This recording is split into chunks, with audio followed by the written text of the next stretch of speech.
Salut băieți și fete, astăzi nu încep videoclipul ca de obicei, încep un videoclip ceva mai serios, acesta fiind în același timp și ultimul videoclip făcut de mine pentru YouTube. Mulți au spus când mi-am făcut acest canal că este un canal fake, nu, eu sunt realul de TNT și astăzi vreau să vă lămuresc cu o chestie și în același timp și să vă spun de ce nu o să mai continui pe această platformă. De-a lungul timpului am fost acuzat de foarte multe persoane că n-am videoclipuri chiar foarte indicate pentru foarte mulți vizionatori, dar asta pe voi ca și comunitate nu va deranja niciodată. Întotdeauna am încercat ca un creator base de content cu desene animate să aduc informații noi, comparații între personaje, comparații între desene, ce o să apară și așa mai departe, plus nenumărate teorii, topuri, maratoane și multe alte lucruri care mi-au făcut plăcere să le pun pe acest canal de YouTube. Ei bine, ca să vă răspund la întrebarea videoclipului, adică ce s-a întâmplat cu TNT, adică canalul mare, ei bine, am avut două variante, ori să-l pun pe privat 6 luni fără niciun video, ori să fie șters instant din cauza încălcării unor drepturi de autor. Bine, încălcări teoretice pentru că în practică n-am încălcat, să zicem, termenii și condițiile. Așa că puteți spune că canalul de TNT cel mare este încă bun, chiar dacă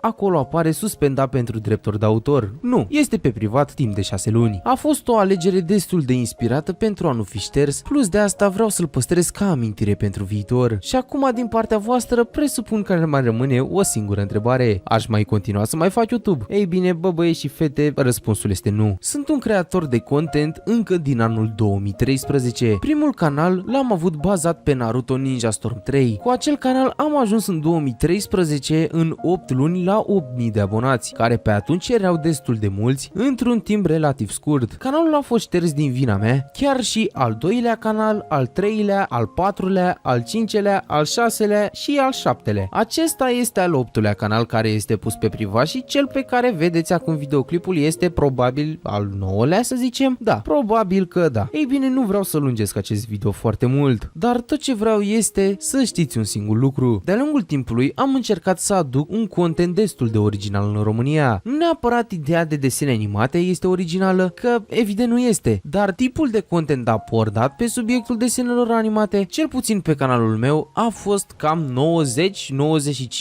original în România. Nemai văzând alt youtuber de desene animate să facă comparații, povești ale personajelor, cronologii și așa mai departe, sau maratoane cei drept, cel puțin înaintea mea. Ei bine, dar hai să spun că nu mă deranjează că aceste lucruri sunt spuse la trecut. Pot spune că am realizat chiar destul de multe în 6 ani de lucru, adică o comunitate de 60.000 de abonați nu se face neapărat ușor și pentru asta țin să vă mulțumesc tuturor. Nu știu dacă toți o să vedeți acest video, dar sper să-l vedeți în număr cât mai mare. De-a lungul timpului, pe mine, ca și pe mulți alți youtuberi, un simplu comentariu, un like, un share și un apăsat pe clopoțel m-au ajutat chiar foarte mult. M-au încurajat întotdeauna să continui cu ceea ce fac și nu spun că n-aș avea aceste lucruri chiar și acum, dar pur și simplu m-am gândit mai în ansamblu. De acum YouTube-ul românesc este oarecum stricat. Avem tot felul de prostii care ajung virale și așa mai departe. Toți necunoscuții ajung cineva peste noapte fără a mișca niciun deget și cei care fac muncă de ani de zile nu sunt apreciați, nu că m-aș plânge, dar spun și pentru alți creatori de content care nu au o audiență mare să spună aceste lucruri. Dar ce să facem, asta este, putem spune că trecem oarecum peste. Vreau să-mi cer scuze în mod public persoanelor cu care am avut unele divergențe pe această platformă, pentru că evident în realitate sunt persoane chiar foarte geniale și în același timp și foarte interesante. Îmi cer scuze dacă orice ceartă a pornit din cauza invidiei bazată pe unele vizite, invidiei bazată pe unele idei făcute în acelea zile sau așa mai departe. Și chiar le doresc persoanelor acelora foarte mult noroc în continuare. Despre prieteniile legate pe internet pot spune chiar foarte multe chestii. Am cunoscut de-a lungul timpului zeci, chiar sute de persoane foarte faine cu care încă țin legătura. Dar cei mai buni prieteni ai mei pe care i-am cunoscut vreodată pe internet au fost Valtohis, Ștefan, Petrișor, Dani și Victor. Aceste 5 persoane le-am apreciat întotdeauna și le mulțumesc din suflet pentru că au vrut să fie prieteni cu un necunoscut care nu făcea lucruri chiar așa de interesante. Ei bine, concluzia la care am ajuns de-a lungul timpului din contentul pe care l-am făcut și munca depusă este că probabil nu se merită să mai continui. Zilnic apar youtuberi din ce în ce mai buni decât mine, dar care nu sunt apreciați și v-aș ruga să-i apreciați pe aceia. Și pentru cei care sunteți sunteți creatori de content și doriți să ajungeți undeva, vă doresc tot succesul din lume și tot norocul. Bă, băieți și fete, oricât de greu vi s-ar părea un lucru, acesta dacă doriți să se îndeplinească sau dacă doriți să-l obțineți sau chiar dacă doriți să-l obțineți, dar mai greu, acesta va fi al vostru într-o zi, indiferent dacă este atingerea unui ideal, un anumit lucru și așa mai departe. Dacă ne dorim și muncim pentru acel lucru, putem să ajungem mari într-o zi, chiar în vârful lumii. Acesta este un mesaj, să spunem, chiar pentru toată lumea. Multă baftă în continuare, pe băieți, cu ceea ce vă propuneți în continuare, tot respectul pentru toată lumea. Și vreau să mulțumesc în special vechii familii de luptători care a fost alături de mine timp de 6 ani. Eu nu voi mai continua, dar sper ca voi să găsiți alt creator de content pe care să-l apreciați și în același timp ținem legătura pe Instagram, bă băieți. Mulțumesc pentru tot timpul vostru acordat. Cu voi a fost DTNT pentru ultima dată. Vă doresc tot respectul, puterea de luptă și așa mai departe pentru totdeauna. O zi frumoasă în continuare sau dacă te uiți la acest videoclip seara, o seară frumoasă în continuare. Salut și mulțumesc pentru atenția acordată de-a lungul a 6 ani.